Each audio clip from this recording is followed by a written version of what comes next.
Hey, what's happening, Black people? I hope you guys are doing well. I'm Dr. Boyce Watkins from Your Black World and the Black Business School. What's going on, Larry Austin? Hello, Michael Jacobs. Good to see you. Everybody, if you're on Facebook, if you could share this link to your page, I would appreciate that very much. If you're on YouTube, please hit the thumbs up button. And also shout out the city that you're coming from. I like to know what city you guys are coming in from. I just came in from this place called Quad Cities, which is like a really white part of America. It was in Iowa, and I ran a race. I ran a 5K and then did a 10K, and I did it in the same day. So I was really proud of myself. I'm actually come a long way from being Fat Boy Watkins not too long ago. And I'm not going back. You know, like when you finally get to the point where you're losing the weight, it's like getting out of jail where you're like, I'm not going back. I am not going back. So anyway, it's I appreciate Alicia pushing me to run. And if you haven't done it, if you haven't done it yet, you may want to try it because it really makes you feel so much better. It's so much of a better life for you. Now, let's see. Ben says the caption doesn't make any sense, Dr. B. Well, I'll help you make it make sense. So we'll talk about that in a second. What's going on, Dana and Dr. Janet McMillan from Las Vegas? Precious Cargo, great job. Thank you, Rock Smith from Florida. Good to see you. In case you want to know, this is building up to next month, I'm gonna run a marathon. It'll be my first marathon, and I'm excited because I never really thought I was a person who could run a marathon. You know, I didn't think I could run 1 mile, let alone 26 miles. But I'm gonna do it. You know, I really want to do it, and it's really taught me a lot about, you know, just sort of like sticking with it and continue to move forward, even if you're moving slow. Just keep going. You know, if you keep going, like you can accomplish pretty much almost anything you want to do. Most people don't achieve their goals, I find, because they quit.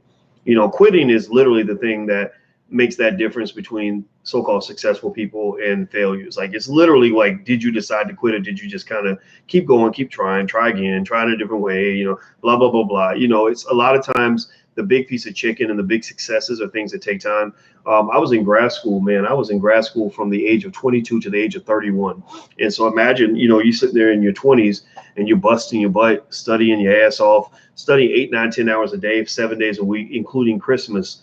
And you're still not getting anywhere. Like, I remember feeling that way. I remember thinking, man, like, I'm going to be a failure. Like, you know, and then when I got done, though, when I finally made it through and I broke through the barrier, it was almost like busting through and being like a superhero, because I was so much better trained than everybody else. Like literally the amount of education I got by the age of 30 was like, you know, compared to, like, say, a college graduate or somebody with a master's degree, it was literally like comparing a college graduate to somebody in the 4th grade. You know, like literally the analytical abilities I picked up, the skill sets I had, literally got me to the point where I had no intellectual fear of anyone on this earth. I could go on CNN and debate the smartest person on the planet and feel like I'm probably going to win that debate. You know, so that's why you know, you could call me stupid, like people call me dumb and stuff like that, and it's kind of cute, like on the internet. I just kind of laugh. It's like telling Michael Jordan he's not a good basketball player.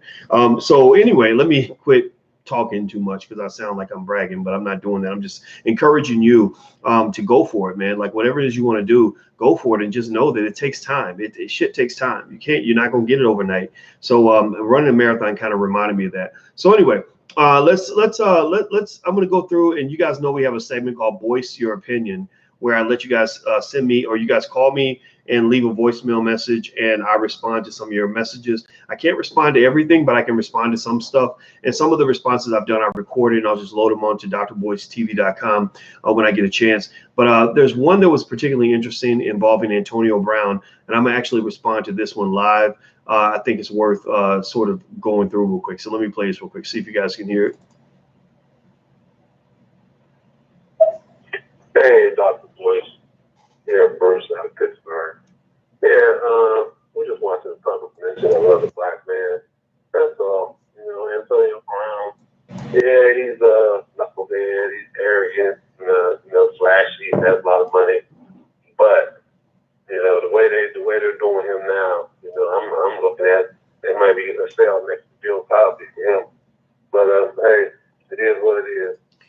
Okay, so basically he said that the Antonio Brown situation is a public lynching, and that, you know, they may be looking to put him in a cell next to Bill Cosby.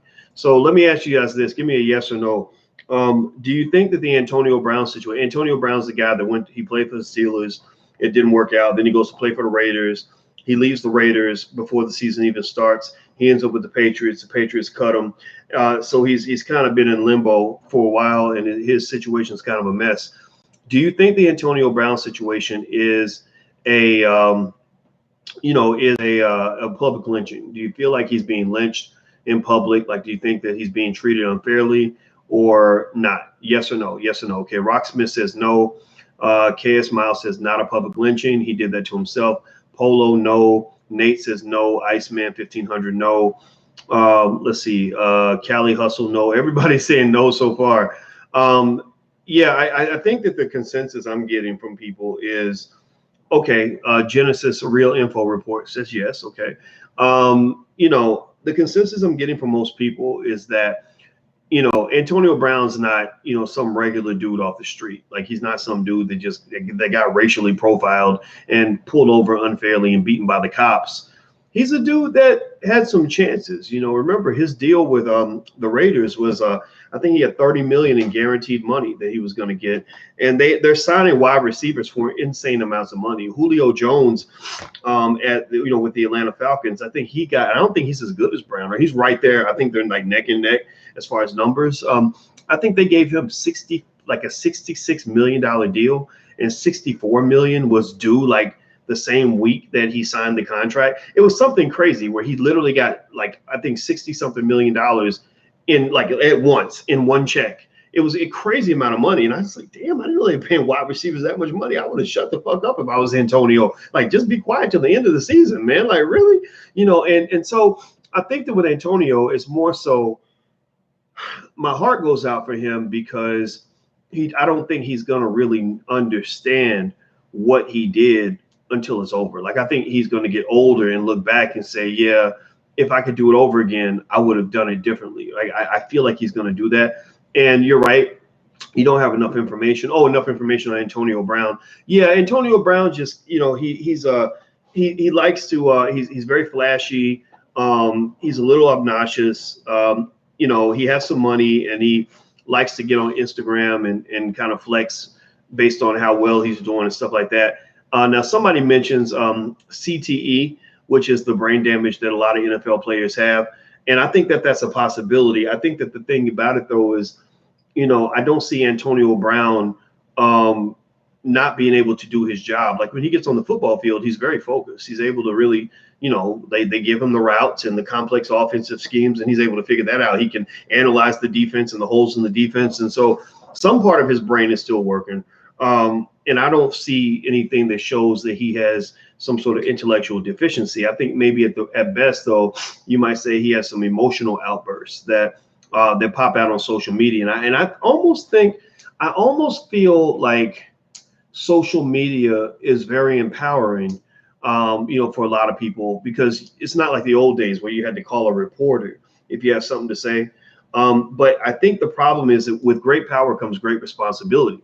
And I don't think a lot of these young guys are able to handle that power of knowing that you've got basically a TV network right there in the palm of your hand, that, that you can get drunk and just tweet something while you're sitting on a yacht, getting high and drunk every day. And millions of people are going to see what you just said, and it could cost you millions of dollars. Like drunk tweeting and drunk, posting on Instagram, that's caused people a lot of embarrassment. I think even Jill Scott did something where she went on Instagram when she was drunk and said something ridiculous, and and had the whole country talking about it the next day. And so I almost feel that if I had a child that was making that kind of money, I would probably almost try to get them to agree to let us control your social media accounts. I think at some point they're going to stop letting athletes just say whatever they want on social media, because if you got 80 million people following you, like you can literally ruin everything very quickly. Let's see here. Okay. You know what? I don't have any thoughts on the bank issue. If you want, just so you guys know, I want people to understand this, on drboycetv.com, this is a social commentary platform, right? We talk about issues that relate to black people. Sometimes they're financial, sometimes they're not. If you want just pure financial stuff, if you want me to analyze the Bloomberg reports and tell you about what the Fed just did with the interest rates and how that's going to affect the economy and the Chinese trade war and what that's going to do to certain sectors of stocks, go to theblackfinancialchannel.com, THE, that's theblackfinancialchannel.com. It's all financial all the time, and that's all you're going to get, right? You're not going to get the extra stuff. But here we talk about anything and everything. So sometimes it's financial, but sometimes it's not. A lot of times it's based on what's happening in the world. So this is a lot like maybe an intelligent version of the Breakfast Club. Not that the Breakfast Club is not intelligent, but we focus on sort of intelligently analyzing real life for black people. Okay, so that's kind of what we do. All right, so let's see here. I'm gonna play one more message for you guys. Hit the thumbs up button if you haven't done that. Please hit the thumbs up button. All right, so here is one about Antonio again. So let's see what this brother has to say. Hey, boys, this is Sean from Nelson. I just want to leave a short message and say that how the Patriots can release Antonio Brown when the Patriots are known for keeping a lot of distraction players on the team, like Patrick Chung. He is alleged a cokehead about to face criminal charges at the end of the season. You had Aaron Hernandez as a murderer. You had other trouble players like Corey Dillon as a running back. You brought Randy Moss, and you cut him over the alleged allegations. Well, I think that with now here's what's interesting, right? So what he's basically saying is, why would they cut Antonio Brown and not cut some of these other guys that have worse problems like Patrick Chung? And the thing about it is, just that question alone, my reaction to that question kind of answers the question for me. I didn't know what was going on with Patrick Chung. I had to Google it. And I'm sure if you're a Patriots fan or if you're deep into football like that, and I follow football pretty, closer than most people, or about as close as there. I watch Sports Center every day. I watch Fox Sports a lot. I don't really hear them talking about Patrick Chung on a daily basis the way they talk about Antonio Brown. Antonio Brown is feeding the public storylines every single day. Like, media loves Antonio Brown because he's always tweeting something that they can feed off of. He's feeding the media constantly. Patrick Chung is keeping a low profile. Patrick Chung's trying to keep his job. Patrick Chung's showing up to every meeting on time, ain't saying shit, ain't talking to the press about nothing, and playing the game. Antonio wasn't really playing the game. Antonio, decides, I'm gonna tweet about whatever I want whenever I want to. He texts that lady after she made the allegation against him, which any lawyer would say, do not do that. I don't think there's anything wrong with his text, though. I mean, all he said to his friends was, let's look into her background. Well, they do that too when they accuse a man of something. They look into his background. Why wouldn't you look into her? What is she? What's there to hide? I don't get that. I don't think there's anything wrong with looking into somebody's background. I'm sure when they went after Bill Cosby, they looked into his background pretty deeply. So we should look into everybody's background, right? But I think that he probably should have told somebody else verbally in private. That's the other thing. You don't want digital records of all your of you trying to scheme on somebody. So you tell somebody personally, hey, go take care of that and let them go handle it. You shouldn't have been the one doing it. It's almost like when T.I., the rapper T.I., got arrested for buying a bunch of illegal weapons.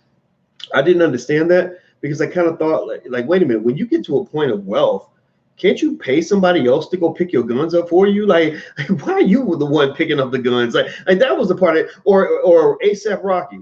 When A$AP Rocky got arrested for fighting that dude that was harassing, his crew, why are you the one throwing punches? Like, you should be in the SUV. You're the valued asset. You're the one you're the breadwinner. You're the cash cow.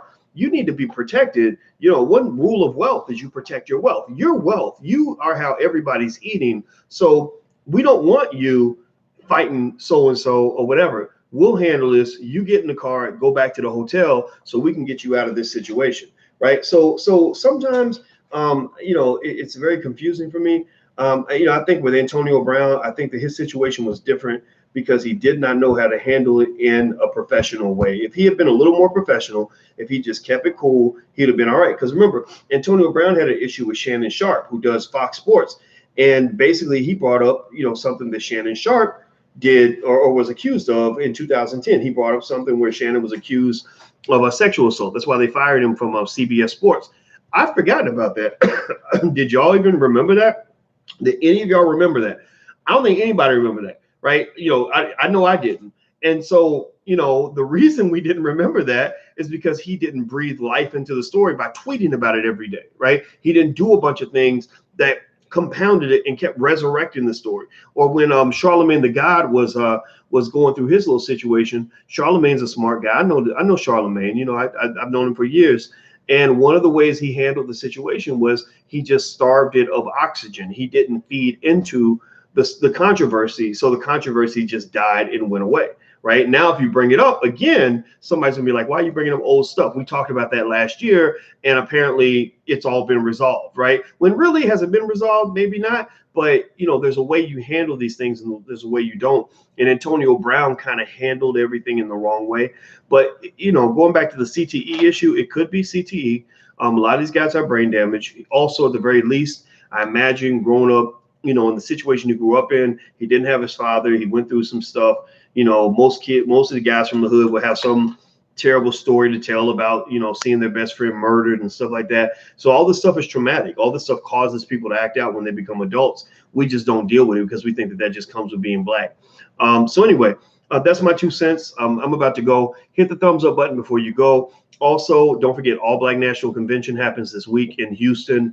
It's going to be really, really good. We're going to have a lot of great people there. We're going to have a lot of important conversations just like this. So if you want to know more about it, you can go to allblacknationalconvention.com. That's allblacknationalconvention.com. Also, the live stream is available at allblackeducation.com. That's allblackeducation.com. Some of the people that are coming through, George C. Frazier, who wrote the book Success Runs in Our Race. It sells 40,000 copies a year. It's required reading at every HBCU in America. He's America's networking guru. D1, the rapper, he's going to be there. Willie D from the Ghetto Boys will be there. Sharif Abdul Malik, who's a millionaire founder of WeBuyBlack.com, will be there. Danielle Pierce, one of the world's leading real estate experts, will be there. My sister, Dr. Latanja Watkins, will be speaking there. She's an expert on burnout. She's a pathologist. She's a real MD. She's not one of those fake PhDs like you see out here. Like, she really has an MD. Vicky Diller from Fly Nubian Queen TV will be there. The Royal Mix out of Philadelphia, they're a great group out of Philadelphia. Attorney Nicole Compton will be there, holding a special session on how to start your business and answering 1,000,001 questions. Michael Imhotep from the African History Network, Dr. Ron Daniels. The list goes on and on and on. So if you want to come out, go to allblacknationalconvention.com, or you can also go to allblackeducation.com if you want the live stream. Some of you were asking about this shirt. So if you want to buy shirts like this, feel free to go to wokeblacktees.com. That's wokeblacktees.com. So I'm out of here, guys. Have a good night. Please hit the thumbs up button before you go, and share this on your page if you could. I'd appreciate that. All right, guys. Talk to you soon. Have a good night. Be good. Peace.